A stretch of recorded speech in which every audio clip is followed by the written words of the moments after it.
This is awesome. This film, if you've ever seen the film, and I'm sure all of you have, it is burned into your psyche. It is majestic in every way. The creature design, the music, the story, it is iconic, and it's back. It's back. It's taken a long time, but it is back with the new 10-episode prequel series, The Dark Crystal: Age of Resistance. Again, something we've all been talking about forever. We've seen nothing from this, and this is a big moment. So let's give it up for the creative forces behind this exciting new series, director Louis Leterrier and creator, executive producer Lisa Henson.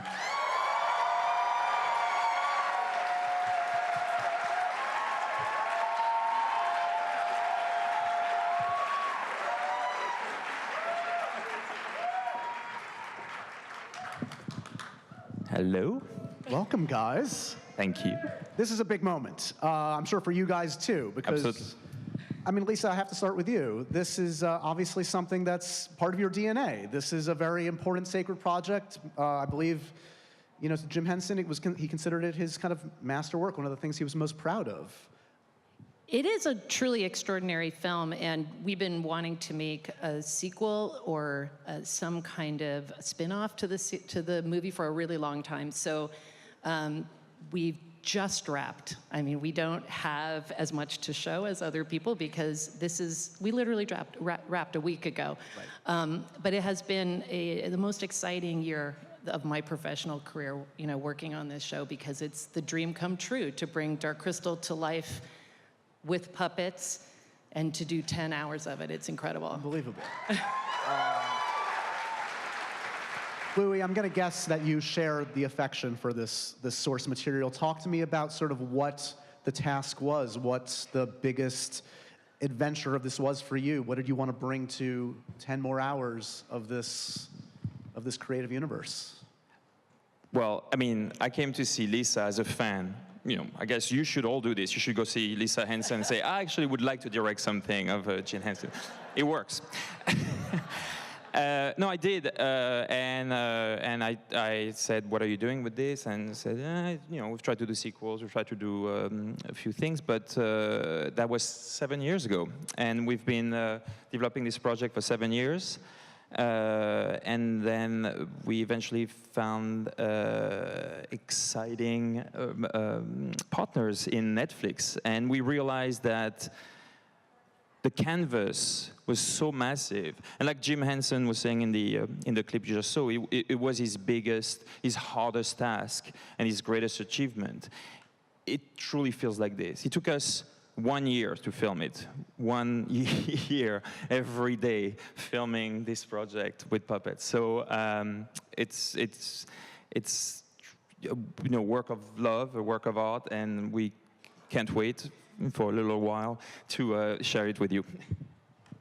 Obviously, technology has changed in 1,000 different ways in filmmaking. Has that made it any easier to create something like this? How has that changed the process or the look or anything of The Dark Crystal? I mean, listen, I love CGI, but we're not using CGI in this one. It's puppets, man, puppets. It's all puppets.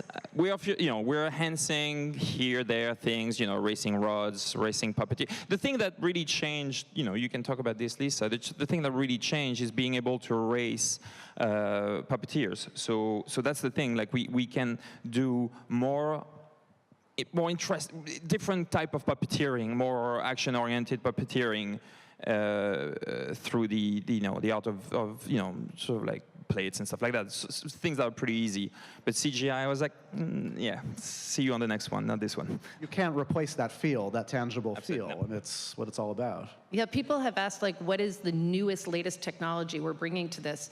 And I said, well, it's actually a really old technology, green screen. You know, we're removing puppeteers who are there physically moving the puppets from the outside.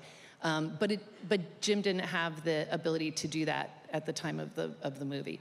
So even though it's a really old visual effects technique, it's an advance on the film. And we're so pleased that that is still pure puppetry, because if you take the puppeteers out, they're still being moved by the puppeteers. And in many cases, you know, we'll have a very simple scene, a character is doing what looks like a normal gesture or make a short walk, and that's many puppeteers, you know, to accomplish that. So, you know, that was a similarity to how my father worked, which is there were a lot of puppeteers on these characters. And we experienced the same thing. We have no human cast to join us up here because we have no humans in the show. And, but we did have pretty much every puppeteer in England. I think everyone worked on our show. We had, it was a massive endeavor. This isn't a sequel. We know next to nothing about the storyline. What can you tease us about the story you're telling in this? It's a prequel. Right. And in the original movie, I don't know how well people remember it, Jen and Kira stop at the Wall of Destiny, and they see the ruins of what was once a beautiful Gelfling culture. And we took that as our jumping off point for the whole series to say, what was that culture? And what was lost? You know, what was that beautiful Gelfling civilization? And it's very developed. We have a big canvas with, you know, many different groups of Gelfling living in all different kinds of, you know, geography. And it's rich, it's extremely rich. We took as our inspiration, you know, shows like Last Airbender, Game of Thrones, Lord of the Rings, like things that have a lot of depth and a lot of detail built into the world building.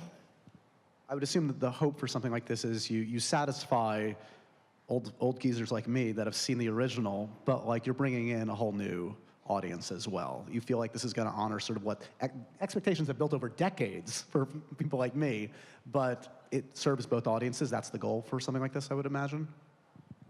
Yeah, well, that's what we told Lisa and I. We were like, okay, we need to serve the fans. We are the fans. And We serve you. And we serve you.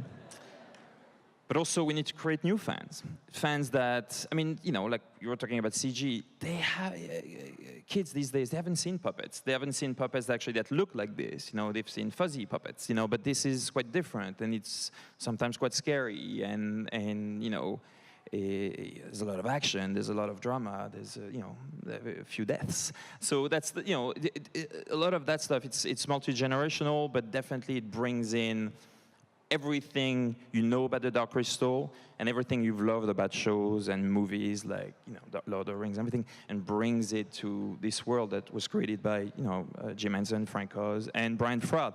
Brian Froud, Wendy Froud, and Toby Froud, little Toby from Labyrinth, all worked on our show, recreating the Skeksis and creating the new characters. So the design is exactly the same. The look is exactly the same. We shot in VistaVision. You're going to like it. We're sold. Don't worry. I'm sold. You've just finished shooting. We don't even know when this is launching. You've got a lot of work to do. Is there perhaps something, anything, that could be shown? Louis, Wait, please. yeah, there's one thing, right? Could we see something, maybe? A little something? Do you have it? It's not in my pocket, but hopefully someone back there has it. All right. Let's first thank these guys for being here. This is All right, thank you very much. And check out this clip All right, from The Dark Crystal, Age of Resistance. Thank you. See you soon. Bye. Thank you.